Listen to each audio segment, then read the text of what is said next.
পৃথিবী বলতে কিন্তু আমরা বুঝি যেই সমস্ত দেশ উন্নত দেশ, ওইটাই পৃথিবী বুঝি।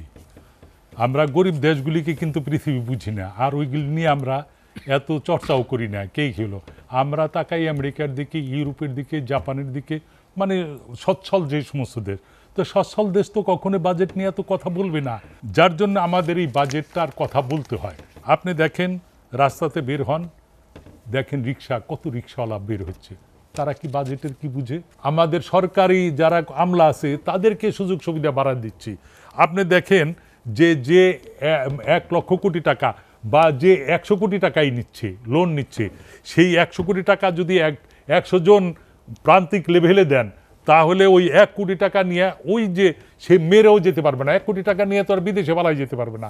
যে 100 কোটি টাকা নেবে সে পাচার করে দিতে পারবে। উনি কাজ করে উনি তৈরি করতে পারবে, উনার আমলা সে এমপ্লয়ার তৈরি করতে পারবে, উনি প্রোডাকশন ক্যাপাসিটি বাড়াতে পারবে, উনি অ্যাকাউন্টেবিলিটির মধ্যে থাকবে, উনি সেইভাবে দেশের অর্থনীতিতে বড় অবদান রাখতে পারবে। এই রকম ছোট ছোট ক্ষুদ্র ঋণ যদি দিচ্ছেন আপনি, বড় বড় ঋণ, আর ঋণ মাফ করতেছেন। আনোয়ার হোসেন, আনোয়ার ভাই যেটা হিলাল ভাই বলছিলেন যে বাংলাদেশের বাজেট নিয়ে যত আলোচনা হয়, এরকম আলোচনা পৃথিবীর অন্য কোনো দেশে আর হয় কিনা। বাংলাদেশের বাজেটে যদি তৌফিকুল ইসলাম খান বললেন যে অনুমান নির্ভর অনেক তথ্য থাকে, কথার ফুলঝুরি থাকে, যেটি আমাদের হাসানুল পারভেজও বলেছেন, এরকম বাজেটের তুলনা আসলে অন্য কোনো দেশের বাজেটের সঙ্গে দেওয়া যায় কিনা, এটি একটা প্রশ্ন। আর একটি হচ্ছে হিলাল ভাই বলছেন যে আর্থিক অব্যবস্থাপনার কথা বলা হয়েছে, আসলে অব্যবস্থাপনা নাকি সক্ষমতার অভাব, কোনটি? ধন্যবাদ। আজকে আমাদের সহ আলোচক এবং দর্শকদের আমি ধন্যবাদ জানাতে চাই আজকের অনুষ্ঠান দেখার জন্য। অ্যাকচুয়ালি দেখেন, যেটা হেলাল ভাই বললেন যে বাজেট নিয়ে পৃথিবীতে এত আলোচনা নাই। পৃথিবী বলতে কিন্তু আমরা বুঝি যেই সমস্ত দেশ উন্নত দেশ, ওইটাই পৃথিবী বুঝি। আমরা গরিব দেশগুলিকে কিন্তু পৃথিবী বুঝি না, আর ওইগুলি নিয়ে আমরা এত চর্চাও করি না। কে হলো, আমরা তাকাই আমেরিকার দিকে, ইউরোপের দিকে, জাপানের দিকে, মানে সচ্ছল যে সমস্ত দেশ।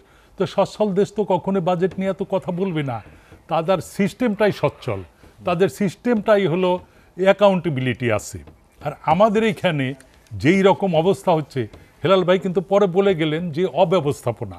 এই অব্যবস্থাপনা পৃথিবীর আমাদের মতো এইরকম হয়তো খুঁজে খুঁজে আরও 2-4টা দেশ পাওয়া যাবে। ওই আফ্রিকার কিছু দেশ আছে, এশিয়ার ভিতরে খুব একটা দেখি না। ওই পাকিস্তান, শ্রীলঙ্কা একবার হয়েছিল, তারাও আবার কি সারভাইভ করছে। যার জন্য আমাদের এই বাজেটটার কথা বলতে হয়। আপনি দেখেন রাস্তাতে বের হন, দেখেন রিক্সা, কত রিক্সাওয়ালা বের হচ্ছে, তারা কি বাজেটের কি বুঝে? তারা বুঝবে হলো যে আমি যে রিক্সা চালাই, আমি চাউলটা কিনি, ডালটা কিনি, আমার খাদ্যের ব্যাপারটা এইটা আমি ঠিকভাবে পাচ্ছি কিনা, আমার কিনার সক্ষমতা আছে কিনা, এই জিনিসগুলি তারা ভাবে। তে যার জন্যে হলো বাজেট নিয়ে আমাদের অনেক কথাই বলতে হয়।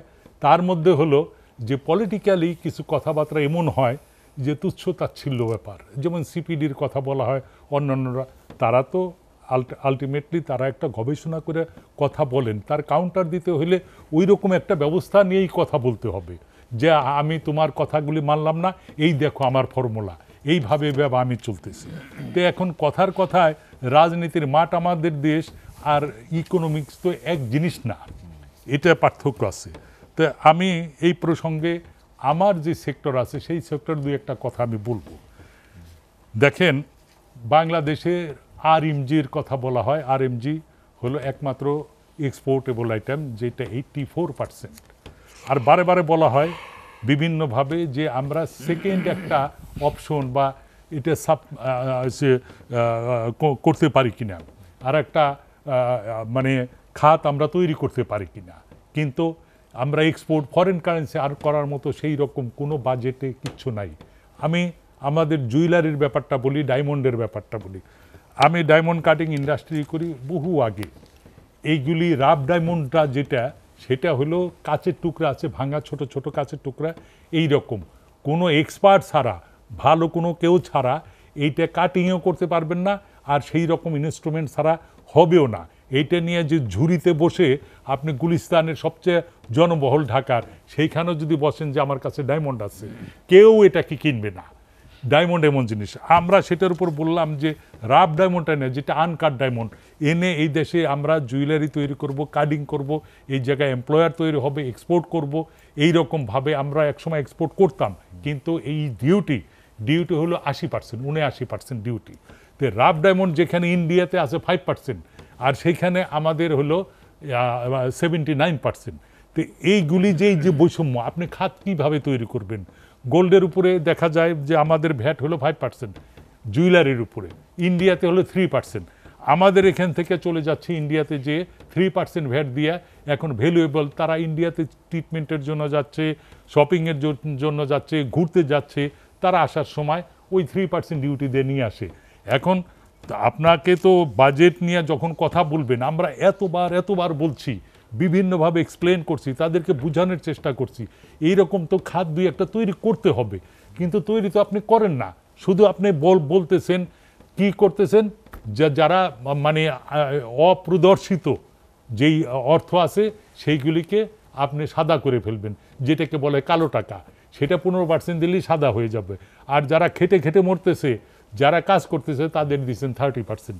এটা মানুষ তো এত বুঝতেছে না, সে দেখতেছে যে আমি কোনো না কোনোভাবে আমার যেইভাবে লুট তরাজ করেই আনি, ডাকাতি করেই আনি, আর খুন খারাপি করেই আনি, সেই টাকাটা আমি 15% দিলে আমাকে আর জিজ্ঞাসা করবেন না।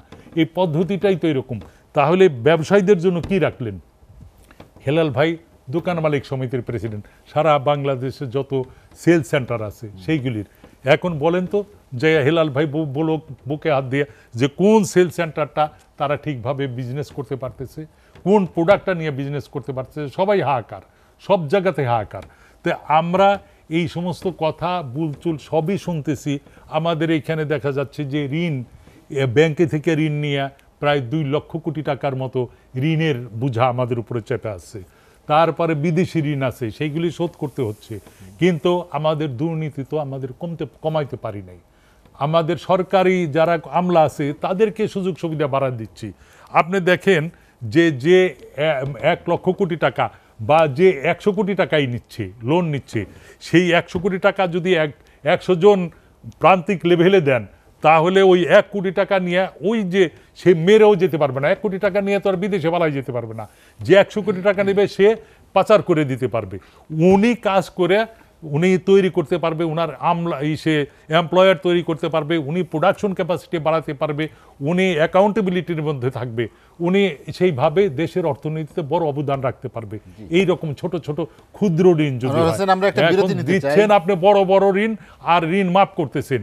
ওই যে হেলাল ভাই বলল যে ঋণ হলো 5,000 কোটি টাকা মাফ করে দেয়, মাফ করে দিচ্ছেন কাকে? যার সামর্থ্য আছে তাকে দিচ্ছেন। আমরা কথা বলার পরে একটা বিরতি নিতে চাই।